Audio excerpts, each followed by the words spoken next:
केकड़ी में high tension line की चपेट में आने से झुलसे दो सगे भाई। छोटे भाई की हुई मौत, बड़े को किया अजमेर रेफर। जयपुर रोड पर स्थित पीएनबी बैंक के पास हुआ हादसा। इंदिरा रसोई योजना का हुआ शुभारंभ। जरूरतमंद लोगों को मिलेगा 8 रुपए में भोजन। तेजा मेले का हुआ विधिवत ध्वजारोहण। कोरोना के चलते इस बार मेले में नहीं होंगे सार्वजनिक कार्यक्रम। उपखंड क्षेत्र में बारिश के चलते छलकने लगे एनीकट। 6 में से 2 प्रमुख बांधों में शुरू हुई पानी की आवक। कांग्रेस कार्यकर्ताओं द्वारा मनाई गई पूर्व प्रधानमंत्री स्वर्गीय राजीव गांधी की जयंती। जूनिया गांव में अधिकारियों ने की जन सुनवाई। प्रानेड़ा गांव में आस्था के आगे ध्वस्त हुआ कोरोना। बाबा रामदेव की जयंती पर निकाली विशाल शोभा यात्रा। लसाड़िया गांव में रंगे हाथों पकड़े गए चोर। और अब खबरें विस्तार से। शहर के जयपुर रोड पर स्थित पंजाब नेशनल बैंक के पास गुरुवार को दोपहर हाई टेंशन लाइन की चपेट में आने से 2 सगे भाई गंभीर रूप से झुलस गए। इनमें से छोटे भाई की यहां राजकीय चिकित्सालय में उपचार के दौरान मौत हो गई, जबकि बड़े भाई को उपचार के लिए अजमेर भेजा गया। इस घटना के बाद चिकित्सालय परिसर में बड़ी संख्या में लोगों की भीड़ जमा हो गई और महिलाओं द्वारा जोरदार विलाप करने से माहौल अत्यंत गमगीन हो गया। हम आपको बता दें कि तेली मोहल्ला निवासी रामदेव जेतवाल के पुत्र कन्हैयालाल जेतवाल की जयपुर रोड पर स्थित दुकान जेतवाल फर्नीचर की दूसरी मंजिल पर इन दिनों निर्माण कार्य कराया जा रहा है। इस कार्य के दौरान दुकान के बाहर लगे लोहे के चद्दरों को हटाकर इनमें लगी एक लोहे की करीब 20-25 फीट लंबी एंगल को निकालकर नीचे से ही ऊपर की मंजिल पर पहुंचाया जा रहा था।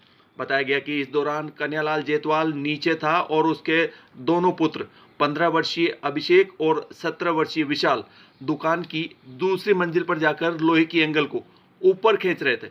इस एंगल को थोड़ा ऊपर खींचने के बाद दोनों भाइयों ने उसको पूरी तरह सीधा ऊपर खींचने के बजाय एक सिरे से दबाकर सीधा कर लिया, जिससे लोहे की एंगल का दूसरा सिरा दुकान के बाहर से निकल रही हाई टेंशन लाइन के टच हो गया।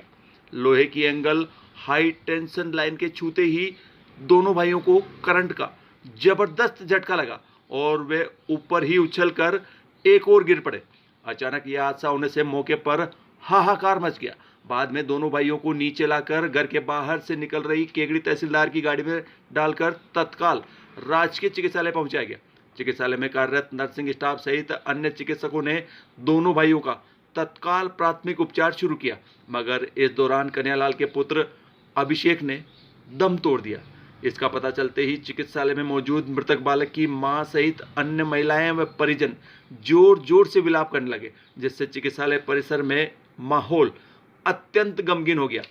इस हादसे में झुलसे कन्हैयालाल के पुत्र विशाल की हालत काफी नाजुक होने के कारण उसे यहां से प्राथमिक उपचार देकर अजमेर रेफर किया गया है। इस घटना के बाद कन्हैयालाल की जयपुर रोड पर स्थित दुकान के बाहर बड़ी संख्या में लोगों की भीड़ जमा हो गई। रुक करते अगली खबर का। जरूरतमंद लोगों को महज 8 रुपए में पौष्टिक एवं स्वादिष्ट भोजन उपलब्ध कराने के लिए गुरुवार को सुबह यहां पालिका द्वारा संचालित नेहरू धर्मशाला में इंदिरा रसोई योजना का शुभारंभ किया गया। इस मौके पर उपखंड अधिकारी सुरेंद्र सिंह राजपुरोहित ने पालिका की अधिशासी अधिकारी सीता वर्मा व अन्य लोगों के साथ रसोई में बनी दाल चपाती का स्वाद चखकर इसे जरूरतमंद लोगों के लिए बेहद उपयोगी बताया। उन्होंने बताया कि इस योजना के तहत लोगों को प्रतिदिन सुबह 8:30 बजे से दोपहर 1 बजे तक और शाम 5 बजे से रात 8 बजे तक मात्र 8 रुपए में भोजन मिलेगा।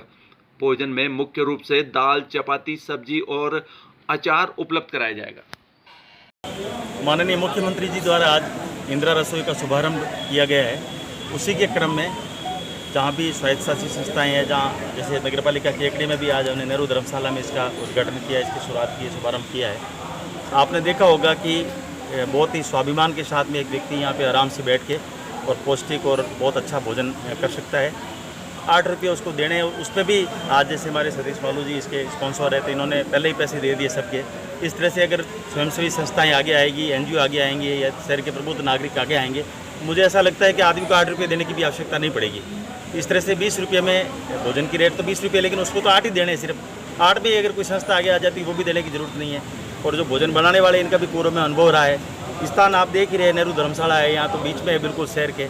तो मैं ये उम्मीद करता हूँ कि यहाँ जैसी माननीय मुख्यमंत्री जी की इच्छा है कि कोई भी व्यक्ति भूखा ना सोए, इस तरह से हम सब लोग मिलकर, शहर के लोग मिलकर किसी भी व्यक्ति को भूखा नहीं रहने दें और उसको यहाँ पौष्टिक भोजन करवाएं। रुक करते हैं अगली खबर। लोक देवता तेजाजी महाराज की आस्था से जुड़े आंचलिक संस्कृति के प्रतीक सुप्रसिद्ध तेजा मेले का झंडारोहण गुरुवार को सुबह पालिका कर्मियों द्वारा विधिवत पूजा अर्चना के साथ किया गया। कोरोना के चलते हालांकि इस बार मेले के दौरान कोई भी सार्वजनिक कार्यक्रम आयोजित नहीं किया जाएगा, मगर पारंपरिक तौर पर बरसों से बनने वाले इस मेले की तमाम धार्मिक रस्में सोशल डिस्टेंस के साथ पूरी की जाएंगी। गुरुवार को सुबह झंडारोहण करने से पूर्व पालिका कर्मी पुरानी केकड़ी स्थित 4 भुजा मंदिर पहुंचे, जहां पर झंडे की पूजा अर्चना की गई तथा बाद में ढोल बजाते हुए झंडे को शहर की मुख्य बाजार से होकर यहां अजमेर रोड पर स्थित लोक देवता तेजाजी महाराज की मुख्य स्थान पर लाया गया, जहां पालिका कर्मियों द्वारा तेजाजी की पूजा अर्चना की गई तथा बाद में पालिका रंगमंच के बाहर मेले का झंडारोहण किया गया। इस दौरान पालिका के सभी कर्मचारी मौजूद हैं। हम आपको बता दें कि इस बार तेजा दशमी 28 अगस्त की है।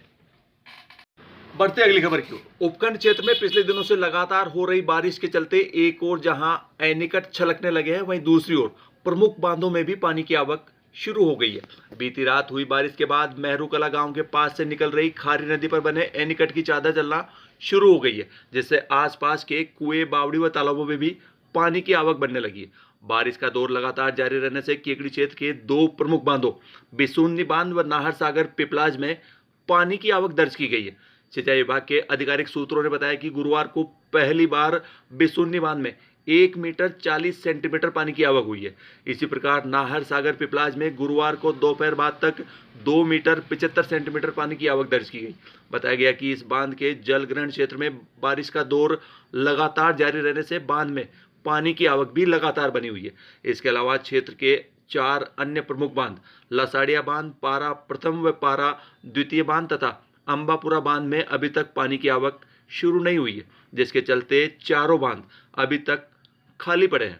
हम आपको बता दें कि यहां 15 जून से लेकर अब तक 313 mm बारिश दर्ज की जा चुकी है।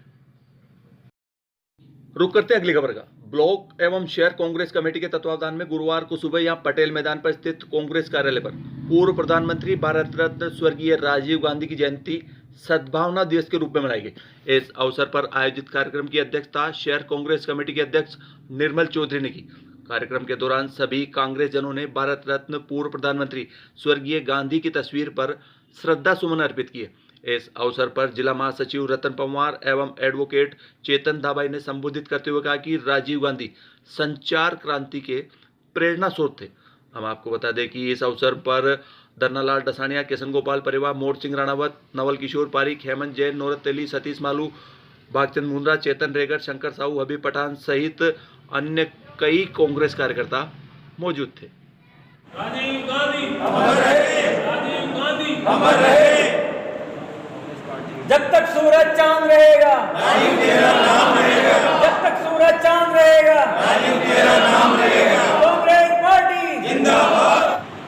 ब्लॉक एवं शहर कांग्रेस कमेटी की ओर से आज पटेल मैदान स्थित कांग्रेस कार्यालय पर हमारे देश के पूर्व प्रधानमंत्री भारत रत्न राजीव जी गांधी जी का जन्म दिवस हर्षोल्लास के रूप में मनाया गया है। और साथ ही साथ राजीव जी गांधी जी ने हमारे देश के लिए कई अभूतपूर्व के विकास के कार्य करवाए हैं, जैसे सूचना प्रौद्योगिकी क्षेत्र में उन्होंने कार्य किया है, युवाओं को मतदान की आयु 18 वर्ष की है, और इसके अलावा भी उन्होंने पंचायतों को बहुत अधिकार दिए, जिसके कारण आज फलीभूत हो रहे हैं। और साथ ही साथ मैं यही कहना चाहता हूं कि आज हमारे राजस्थान के जो सीएम है और जो उन्होंने आज इंदिरा रसोई योजना के तहत आज यहाँ पर शुभारंभ किया जा रहा है। आधुनिक भारत के निर्माता और हमारे सभी के महबूब नेता स्वर्गीय श्री राजीव जी गांधी का आज जन्म जयंती दिवस है, और इस उपलक्ष्य में ब्लॉक एवं नगर कांग्रेस कमेटी की ओर से यहाँ कांग्रेस कार्यालय पर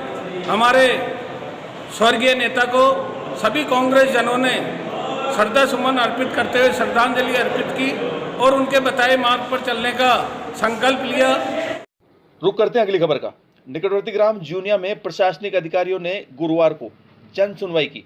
हमारे जूनियर रिपोर्टर बन्नालाल कीर ने बताया कि जन सुनवाई के दौरान उपखंड अधिकारी सुरेंद्र सिंह राजपुरोहित, विकास अधिकारी कुशलेश्वर सिंह राठौड़ सहित अन्य कई विभागों के अधिकारी थे, जिन्होंने मौके पर ही ग्रामीणों की विभिन्न समस्याओं का निस्तारण किया। रुक करते हैं अगली खबर का। बाबा रामदेव की जयंती पर आज निकटवर्ती ग्राम प्रानेड़ा में विशाल शोभा यात्रा निकाली गई। हम आपको बता दें कि इस शोभा यात्रा में प्रानेड़ा सहित आसपास के कई ग्रामीण डीजे की धुनों पर नाचते गाते शामिल हुए। ढोल धमाके और गाजे बाजे के साथ यह शोभा यात्रा प्रानेड़ा स्थित बाबा रामदेव मंदिर से शुरू हुई, जो गांव के सभी गली मोहल्लों में घूमते हुए वापस बाबा रामदेव मंदिर पहुंचकर संपन्न हुई। इस शोभा यात्रा में शामिल ग्रामीण महिला पुरुषों का उत्साह देखते ही बनता था।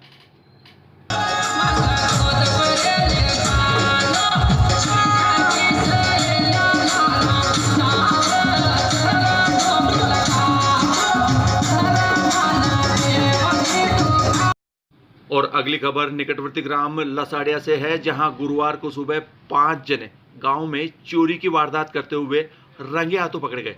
बाद में ग्रामीणों ने इनकी जमकर धुनाई की तथा बाद में पुलिस को सूचना देकर इन्हें पुलिस के सुपुर्द कर दिया। बताया गया कि ये 5 जने निकटवर्ती ग्राम चेचा के खड़ा में भी चोरी की वारदात को अंजाम देने के बाद लसाड़िया में भी एक मकान में घुसकर चोरी की वारदात कर रहे थे।